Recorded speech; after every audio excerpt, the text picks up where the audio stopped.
There are moments in life that split your world into before and after. For me, that moment came on a Tuesday afternoon in March, when I called my son to ask a simple question about his wedding date.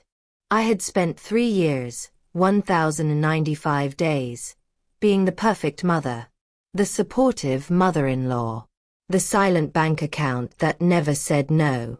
But on that day, with 5 words, my daughter-in-law Vanessa taught me exactly what I was worth to them. "Oh, Margaret, we got married yesterday. We only invited special people." Special people. I stood there in my living room, the one I decorated with furniture I bought for their first apartment, and realized I had paid $38,000 over 3 years to be told I wasn't special enough. This is the story of how I lost everything I thought I had and found everything I actually needed. It's about the price of unconditional love, the cost of self-respect, and the moment when you finally learn that the person you need to save is yourself. My name is Margaret Stone. I'm 72 years old. And this is the story of how I bought my own son's love for 3 years and how I finally stopped paying. To understand how I became that woman, the one willing to bankrupt herself for scraps of affection, you need to know where I came from. I met my husband Richard when I was 23. He was a construction foreman with calloused hands and a laugh that could fill a room. We had 37 years together before a heart attack took him from me on a rainy October morning. Thomas was our miracle. After 5 years of trying, 3 miscarriages, and more tears than I can count, he arrived. 7 pounds, 4 ounces of pure love. I promised God that day I would be the best mother in the world. Maybe that was my first mistake. Promising to be the best instead of promising to be honest. After Richard died, Thomas was 19. He moved back home for a while. Those were good years. We'd have dinner together, watch movies, talk about his day. He was studying business at the community college. He had dreams of starting his own company. Then he met Vanessa at a coffee shop where he worked part-time. She was 25, beautiful in that calculated way some women are. All highlighted hair and designer handbags that didn't match her waitress salary. The first time Thomas brought her home, she walked through my house like she was appraising it. Touched the curtains, ran her finger along the mantel, asked how much the neighborhood homes were worth. I told myself she was just curious, making conversation. But there was something in her eyes when Thomas mentioned I owned the house outright. A flicker. Like a predator spotting prey. My best friend Helen warned me that first day. "Maggie, you need to be careful. I've seen this before with my cousin Beverly. Her son married a woman who bled her dry. But I cut her off. Vanessa's not like that, Helen. She's just practical. Thomas says she's helping him with his finances." Helen raised an eyebrow and said, "By spending them?" But Helen was right. Within 6 months of their relationship, Thomas moved into an apartment with Vanessa. Within 8 months, I was co-signing their lease. Within a year, I was paying half their rent. It started small. $100 here for an unexpected expense. $200 there when Thomas's car broke down. Then it became $500 a month for rent, just temporary, he said, until they got on their feet. Then groceries because Vanessa had a sensitive stomach and needed expensive organic food. Then furniture because their apartment was empty. Then. 3 years. $38,473. I calculated it one night, sitting at my kitchen table. That was Richard's life insurance money. That was my retirement savings. That was my emergency fund for medical bills, for repairs, for the future I could no longer afford to have. But you want to know the worst part? It wasn't the money. Money's just paper, numbers on a screen. The worst part was realizing that every time I gave them something, They respected me less. Every gift was proof that I was desperate. Every check was evidence that I could be used.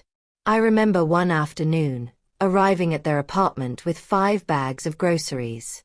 Vanessa barely looked up from her phone. "Oh, you're here. Just put those in the kitchen. Thomas isn't home yet."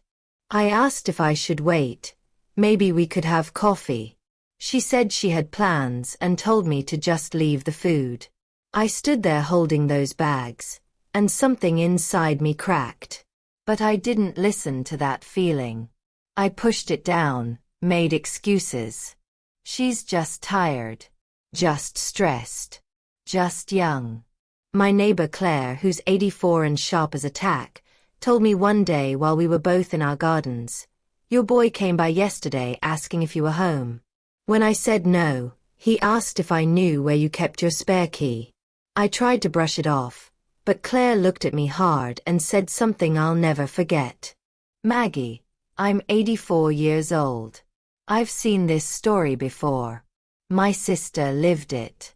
When family starts treating you like an ATM instead of a person, you need to lock up more than your spare key." But I wasn't ready to hear the truth. Because admitting I was being exploited meant admitting I had failed at the one thing I'd promised to do, be the perfect mother. I remember one day at the mall, I saw this beautiful dress in a window. $200. I checked the price tag and actually walked toward the store to try it on. That's when Thomas called.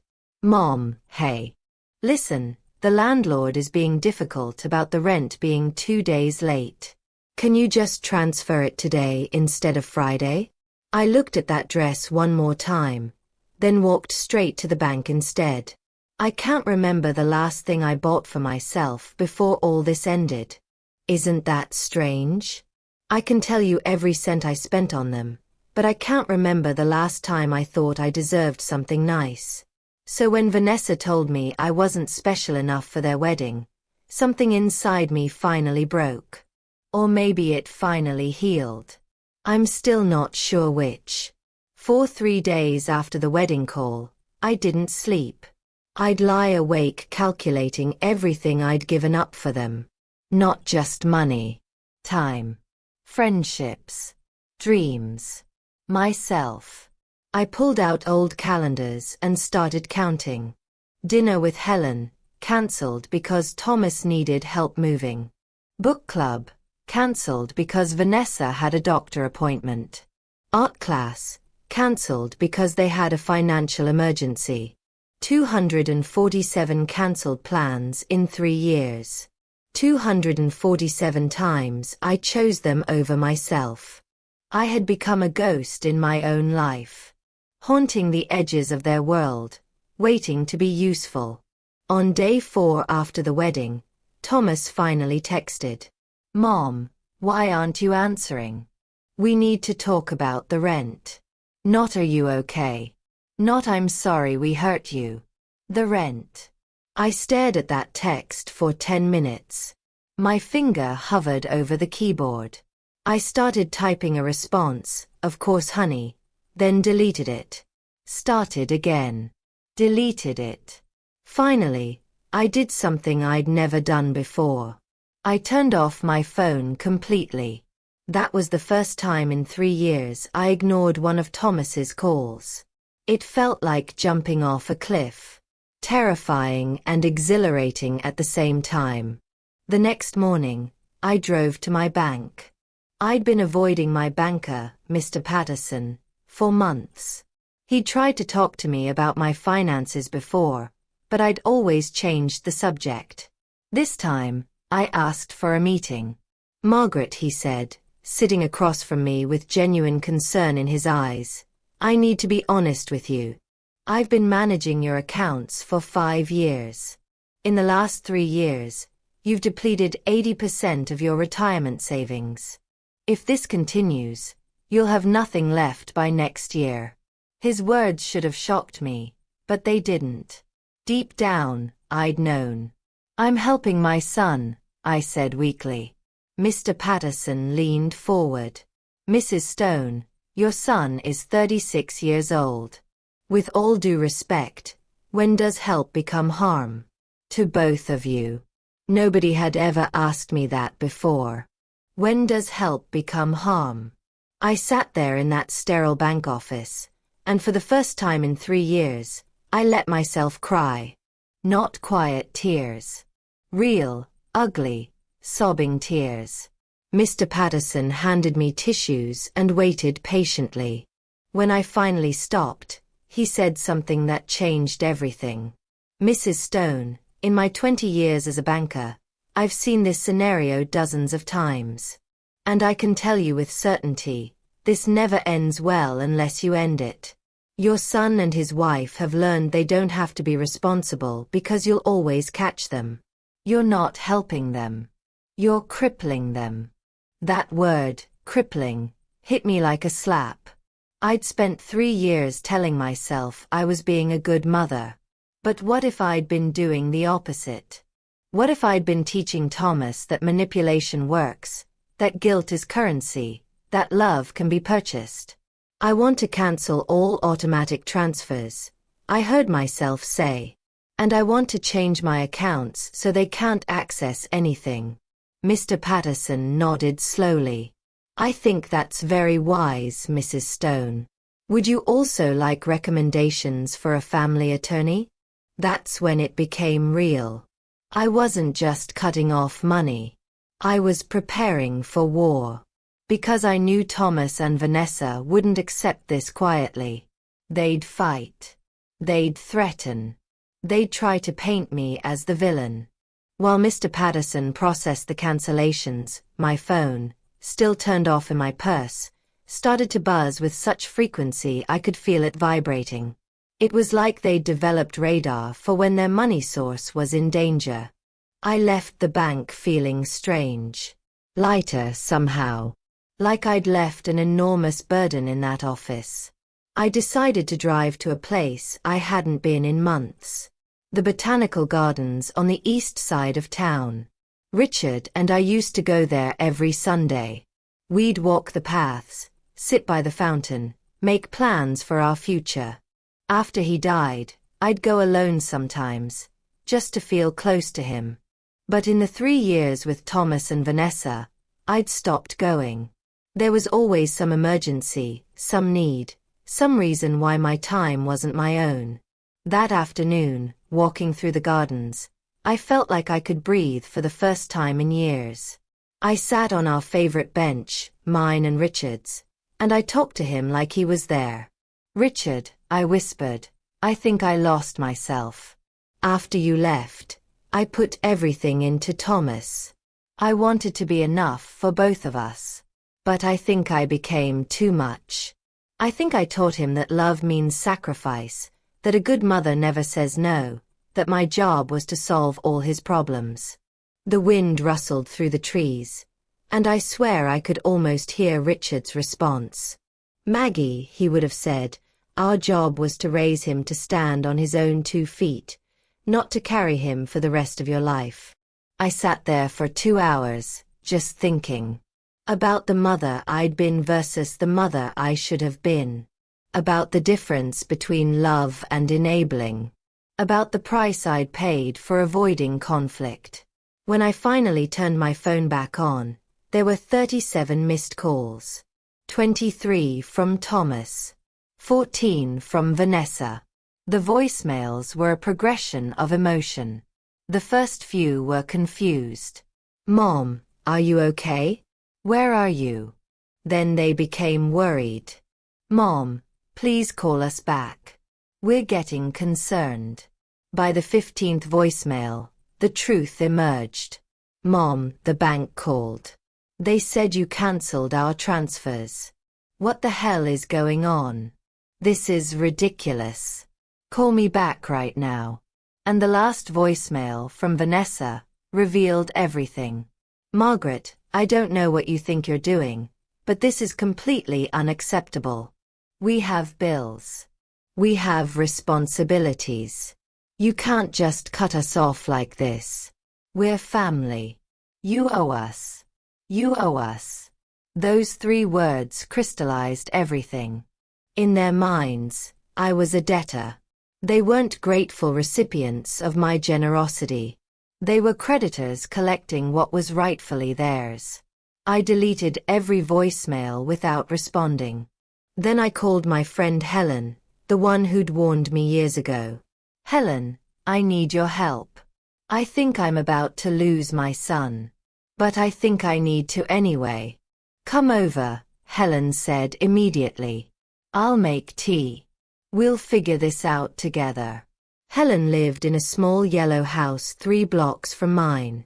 We'd been friends for 15 years, ever since Richard and I moved to this neighborhood. She'd been there when Richard died, there when Thomas graduated college, there for every major moment of my life. And I'd been pulling away from her for 3 years because every time we talked, she'd ask concerned questions about Thomas that I didn't want to answer. When I arrived, Helen had tea ready and her kitchen table cleared. She sat across from me and took my hands. Okay, Maggie. Tell me everything. From the beginning. Don't leave anything out. So I did. I told her about the wedding. About the $38,000. About the cancelled transfers. About Mr. Patterson's warning that I'd be broke within a year if I continued. About Vanessa's voicemail saying I owed them. When I finished, Helen was quiet for a long moment. Then she said something I wasn't expecting. Maggie, I'm proud of you. For the first time in 3 years, I'm genuinely proud of you. I looked at her, confused. Proud. I might have just destroyed my relationship with my only son. Helen shook her head firmly. No. Thomas destroyed that relationship the moment he started treating you like a resource instead of his mother. You're just finally acknowledging what's been true for years. But what if he never speaks to me again? What if I die alone? Helen squeezed my hands tighter. Maggie, you've been alone for 3 years. The only difference is now you're choosing it on your terms. There's power in that. There's dignity in that. Then she looked me directly in the eyes and said the most important thing anyone had said to me in years. It's better to be alone and respected than surrounded by people who use you. I started crying again, but these tears were different. They weren't tears of grief. They were tears of relief. Relief that someone finally understood. Relief that I wasn't crazy. Relief that maybe, just maybe, I was doing the right thing. Helen made more tea, and we spent the next 3 hours planning my next steps. She'd gone through something similar with her daughter 10 years ago and had learned hard lessons. First, she said, you need a lawyer. Not for anything aggressive, but to protect yourself. Because if Thomas and Vanessa are as manipulative as you've described, they won't accept this quietly. They'll try to find legal ways to force you back into your role as their bank. Second, you need to document everything. Every transfer, every gift, every conversation where they pressured you for money. Third, you need to change your locks and set up security cameras. I know that sounds extreme, but Maggie, desperate people do desperate things. And they're about to get very desperate. Fourth, and this is the most important one, you need to start living again. Not just existing. Really living. Take that art class you always talked about. Travel somewhere you've always wanted to go. Buy yourself that $200 dress. Because if you're going to do this, if you're going to reclaim your life, you need to remember what you're reclaiming it for. As I drove home that evening, I felt something I hadn't felt in years. Hope. Not hope that Thomas would apologize or that Vanessa would suddenly respect me. Hope for myself. For my own future. For the possibility that maybe 72 wasn't too old to start over. But when I pulled onto my street, that hope turned to ice. There were 3 cars parked in front of my house. Thomas's. Vanessa's. And one I didn't recognize. Through my living room window, I could see shadows moving inside. They were in my house. Again. My hands shook on the steering wheel. Part of me wanted to drive away, to avoid the confrontation I knew was coming. But another part of me, a stronger, newer part, was furious. This was my house. My space. My life. And I was done running. I took a deep breath, grabbed my phone, and dialed Helen's number. Helen, they're here. Inside my house. Bring backup, she said immediately. I'm calling my son David. He's a police officer. Don't go in alone, Maggie. Wait for us. But I couldn't wait. Because through the window, I saw a man I didn't recognize rifling through papers on my dining table. My papers. My personal documents. My private life laid bare for strangers. I got out of the car and walked to my front door. My key turned in the lock, they hadn't changed it at least, and I stepped inside. The scene was worse than I'd imagined. Thomas sat on my couch, head in his hands. Vanessa paced like a caged animal, phone pressed to her ear. And the stranger, a man in his 50s wearing an expensive suit, was photographing my financial documents spread across my dining table. Excuse me, I said, my voice stronger than I expected. What exactly is happening in my house? All three of them turned to stare at me like I was the intruder. Vanessa spoke first, her voice dripping with false relief. Margaret, thank God you're here. We've been so worried. This is Mr. Brennan. He's a family attorney we've consulted about your situation. My situation. The question came out cold. What situation would that be? Thomas finally looked up, and I saw something in his eyes I'd never seen before. Calculation. Cold, hard calculation. Mom, he said in a practiced voice, we went to the bank today. They told us you cancelled all the transfers. That you blocked our access to your accounts. We don't understand why you do that. We're worried about your mental state. Mental state. The words hung in the air like poison gas. This was their strategy. Declare me incompetent. Take control of my finances. Continue their lifestyle without interruption. Mr. Brennan stepped forward, hand extended. Mrs. Stone, I'm Gerald Brennan. Your children have asked me to assess the situation. They're concerned you're making irrational financial decisions, possibly due to age-related cognitive decline. I didn't shake his hand. Instead, I walked directly to my dining table and began collecting my documents. These are private papers. You have no right to look at them without my consent. Mom, Thomas said, standing up with that condescending, patronizing voice. We're trying to help you. Your behavior has been erratic. You're cutting off your family without explanation. You're not answering calls. We think you might need professional help. Vanessa moved closer, reaching for my hand with fake tenderness. Margaret, honey, we know you're under stress. Maybe the loneliness is affecting you more than you realize. At your age, episodes of confusion are completely normal. We just want to take care of you. At your age, episodes of confusion. Take care of you. Every word was carefully chosen to paint me as a senile old woman who couldn't manage her own affairs.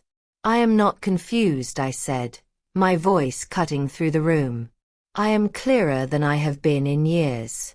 And all three of you are going to leave my house right now. Mr. Brennan cleared his throat. Mrs. Stone, I understand you feel overwhelmed, but your children have legal rights to intervene if they believe your decision-making capacity is impaired. I've documented several concerning behaviors. Concerning behaviors?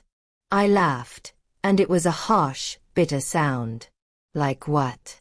Deciding that my money belongs to me? Choosing not to finance the lives of two adults who treat me like an ATM? Protecting myself from people who excluded me from the most important day of my son's life? Vanessa's mask slipped for just a second. We never treated you badly, she snapped. You're part of our family. Everything you have will belong to us eventually anyway. We're just speeding up the process. There it was. The truth, naked and ugly. I wasn't a mother to them. I wasn't even a person. I was an inheritance. A resource to be liquidated. Get out, I said quietly. When they didn't move, I said it louder. Get out of my house. Thomas stood, his face flushing with anger. Mom, we can't just leave. We have obligations. The rent. The car payments. The credit card you co-signed. You can't just cut us off. Watch me. Mr. Brennan pulled a folder from his briefcase. Mrs. Stone, we've prepared some documents that could facilitate this transition. A power of attorney that would allow Thomas and Vanessa to manage your finances more efficiently. This would just be temporary, until you feel better. I took the folder without opening it and threw it directly into my trash can. The only transition happening here is you three to the front door. That's when Vanessa's mask fell completely. She wasn't crying anymore. Her face twisted with rage. You can't do this to us, Margaret. We were counting on you. We made plans based on your support. We bought things. We took on obligations because we knew we could count on you. Obligations based on my money, I said. Not on my well-being. Not on my happiness. Not on my company. Just on my money. And now that I've decided my money is better spent on my own life, I'm suddenly a confused old woman who needs guardianship. Just then, I heard sirens outside. Helen had followed through. Within seconds, there was a firm knock on my door. Police. Open up. I opened the door to find two officers and Helen's son David, still in his uniform from his day shift. One of the officers stepped forward. We received a call about a possible disturbance. Everything okay here, ma'am? I'm fine, officer. But these three people entered my home without permission and are refusing to leave. Thomas tried to protest. We're her family. We have keys. We were just trying to help. The older officer, a woman with steel gray hair, looked at him coolly. Sir, having a key doesn't give you the right to enter someone's property without permission, especially when that person has requested you leave. I'm going to have to ask all three of you to exit the premises immediately. As they filed out, Thomas turned to me one last time. His face was a mixture of disbelief and fury. Mom, this is going to end very badly for you. You're going to end up alone with no one to take care of you when you really need it. Thomas, I said, my voice steady despite my racing heart, I'm already alone. The difference is now it's by my choice, not by your neglect. After they left, after the police took my statement, after Helen and David made sure I was okay, I sat in my living room surrounded by the most beautiful silence I'd heard in years. But I knew this was just the beginning. Mr. Brennan's presence meant they were serious. They wouldn't just accept my decision and move on. They would fight. And they would fight dirty. Helen sat beside me on the couch. Maggie, she said gently, you need to understand what's coming. They're going to try to have you declared mentally incompetent. It's expensive and hard to win, but if they find the right psychiatrist willing to testify, if they find a sympathetic judge, they could get a guardian assigned. You mean they could take control of everything? Everything. Your money. Your house. Your decisions about where you live, what medical care you receive, everything. That's why you need your own legal team. Tomorrow, first thing, we're calling my attorney. I spent that night unable to sleep, But not from sadness. From adrenaline. From the strange, powerful feeling of having stood up for myself. Of having drawn a line and defended it. The next morning, I was showered, dressed, and ready by 7. Helen picked me up at 8, and we drove to the office of Janet Morrison, a family law attorney Helen swore by. Ms. Morrison was a woman in her 60s with sharp eyes and an even sharper mind. Mrs. Stone, she said after Helen explained the situation, what your son and daughter-in-law attempted yesterday is called elder financial abuse. It's a federal crime. The fact that they brought an attorney to your home to pressure you into signing a power of attorney is particularly egregious. Can they really have me declared incompetent? They can try. They'd need to file a petition with the court, get a psychiatric evaluation, prove that you're unable to manage your own affairs. It's a high bar legally. But manipulative people know how to manipulate the system. We need to be prepared. Over the next 3 hours, we built a fortress. Ms. Morrison arranged for a full psychiatric evaluation with Dr. Patricia Chen, a respected geriatric psychiatrist. She drafted a cease and desist letter to Mr. Brennan. She helped me file for a restraining order against Thomas and Vanessa. And she began compiling documentation of every dollar I'd given them. Mrs. Stone, Ms. Morrison said as we finished, I want you to understand something. This is going to get worse before it gets better. Your son and daughter-in-law are facing the reality that their gravy train has ended. They'll likely escalate. But you have something they don't have. What's that? The truth. And documentation. And the law on your side. 2 days later, I met with Dr. Chen for my evaluation. She was a petite Chinese woman in her 50s with a warm smile and penetrating eyes. For 2 hours, she asked me questions. About my memory, my reasoning, my emotional state, my financial understanding. She gave me cognitive tests, mathematical problems, asked me to solve puzzles and explain complex concepts. Mrs. Stone, she said at the end, I want to be very clear with you. Your cognitive function is excellent. Above average for your age. You show no signs of dementia, confusion, or impaired decision-making. In fact, your recent choices, stopping financial support for adult children who are exploiting you, demonstrate sound judgment and healthy self-preservation. So I'm not crazy. No. You're not crazy. You're healing. There's a difference. For the first time in weeks, I cried tears of pure relief. A professional, someone whose job it was to identify mental health issues, had confirmed what I knew in my heart. I was okay. More than okay. I was finally okay. But that same afternoon, I received a certified letter. Thomas and Vanessa had officially filed a petition for guardianship, claiming I was suffering from dementia and was a danger to myself due to irrational financial decisions. The court date was set for 3 weeks away. 3 weeks to prepare. 3 weeks before my life would be judged by strangers. 3 weeks to gather every piece of evidence that proved I was competent and they were con artists. Helen rallied the troops. Her book club, her church group, her neighbors. Within days, I had a small army of people willing to testify on my behalf.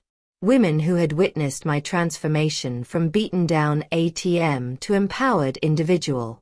People who could speak to my clarity, my intelligence, my sound judgment. Claire, my elderly neighbor, was the first to volunteer. Maggie, I've lived next to you for 20 years. Anyone who tries to claim you're incompetent will have to go through me first. And trust me, I'm meaner than I look. My hairdresser, Linda, offered to testify. Mrs. Stone has been coming to me for 15 years. 3 years ago, she stopped booking appointments because she was always canceling to help her son. 3 months ago, she started coming again. She's happier now than I've ever seen her. Even Mr. Patterson, my banker, agreed to testify about my financial acumen. In 20 years of banking, I've never seen Mrs. Stone make an irresponsible financial decision, except for enabling her son for 3 years. Stopping that was the most responsible thing she's done. But Thomas and Vanessa were building their own case. I learned from Ms. Morrison that they'd found a psychiatrist, Dr. Raymond Harris, willing to offer an opinion based solely on their description of my behavior. They'd recruited neighbors who'd witnessed me installing security cameras and would testify I was paranoid. They'd even gotten Vanessa's mother to write a statement claiming I'd always been unstable. The night before the hearing, I couldn't sleep. Helen stayed over, making tea and telling me stories about her own legal battle with her daughter years ago. "Maggie," she said around midnight, "tomorrow is about more than just you. It's about every older person who's ever been exploited by their own children. Every parent who's been made to feel guilty for protecting themselves. You're fighting for all of us." The morning of the hearing, I put on my best navy suit, not the one I'd bought to wear to Thomas's wedding, but a new one I'd purchased the week before. I styled my hair, put on makeup, wore my grandmother's pearl earrings. I looked in the mirror and saw someone I hadn't seen in years. A woman who knew her worth. The courthouse was a cold, imposing building downtown. Ms. Morrison met me at the entrance, her briefcase heavy with documentation. "Ready?" she asked. "As I'll ever be," I replied. The courtroom was smaller than I'd expected. Judge Andrea Wilson presided, a black woman in her 50s with kind eyes but a stern demeanor. Thomas and Vanessa sat on one side with Mr. Brennan. I sat on the other with Ms. Morrison. Between us was a gulf wider than the aisle suggested.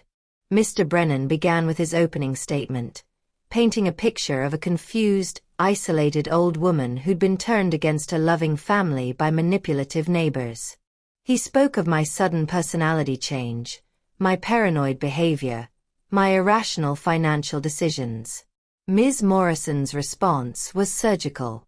"Your Honor, what Mr. Brennan calls a personality change, I call self-actualization. What he calls paranoid behavior, I call necessary protection from documented financial abuse. What he calls irrational decisions, I call a 72-year-old woman finally choosing herself." Then came the witnesses.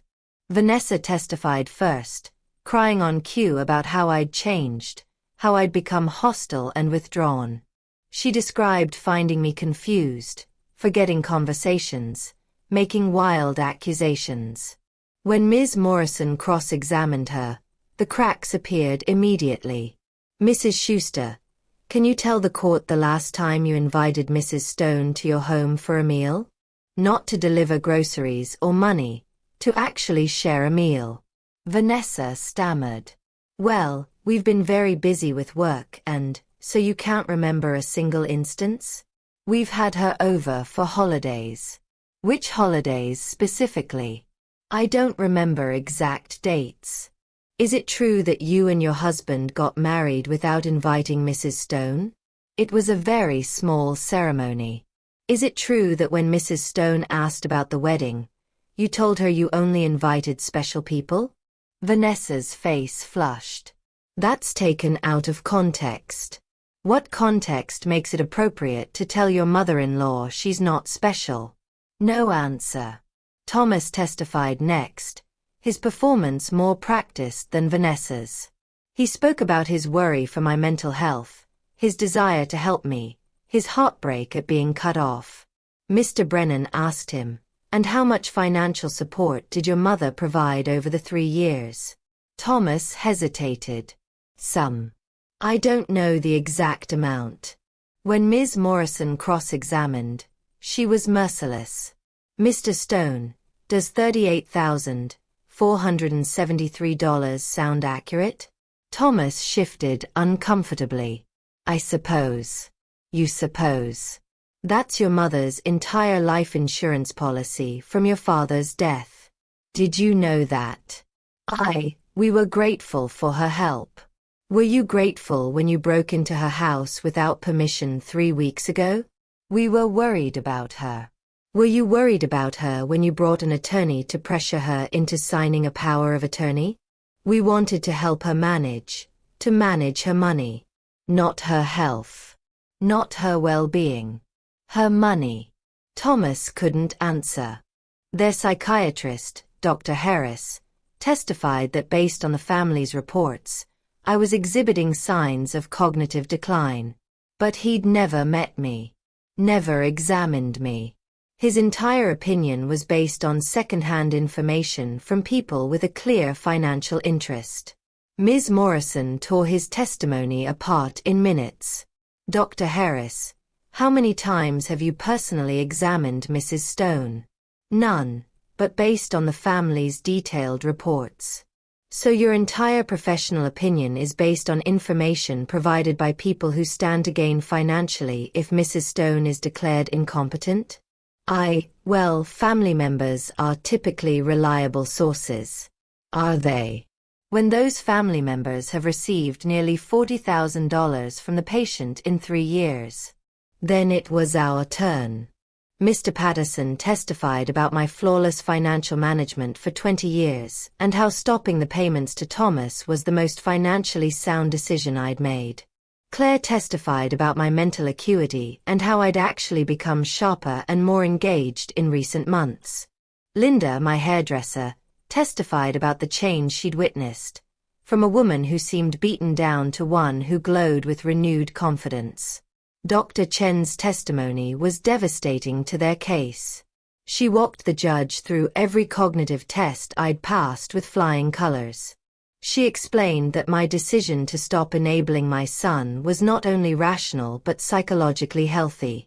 She noted that victims of financial abuse often appear confused or withdrawn, not because of cognitive decline, but because of the emotional toll of being exploited. Finally, it was my turn to testify. I stood up with dignity and walked to the witness stand, feeling the weight of 72 years of experience, of wisdom gained through pain, of strength discovered in adversity. Morrison guided me through my testimony, letting me tell my whole story. The $38,000 spent in 3 years. The humiliation of being excluded from the wedding. The constant emotional manipulation. The violation of my privacy. The legal threats. Mrs. Stone, Ms. Morrison finally asked, "Why did you decide to stop financial support for your son and daughter-in-law?" "Because I finally understood that what I was getting from them was not love," I replied in a clear, loud voice. It was a commercial transaction disguised as a family relationship. My money was welcome, but I as a person was not. Do you regret your decision? I only regret that it took me so long to make it. Mr. Brennan tried to make me appear confused during his cross-examination, but I answered every one of his questions with clarity and precision. When he tried to imply that my new friendships had manipulated me, I explained to him that for the first time in years, I had relationships based on mutual respect and not on financial interest. When he suggested I was being vindictive, I calmly stated that protecting oneself from abuse is not vindictiveness, it's survival. In his closing argument, Mr. Brennan insisted that I was a victim of external manipulation, that my personality change was evidence of cognitive decline, that my loving family only wanted what was best for me. Ms. Morrison's rebuttal was devastating. Your Honor, what we have seen here is not the case of an incompetent old woman, but that of a woman who has finally found the strength to free herself from years of financial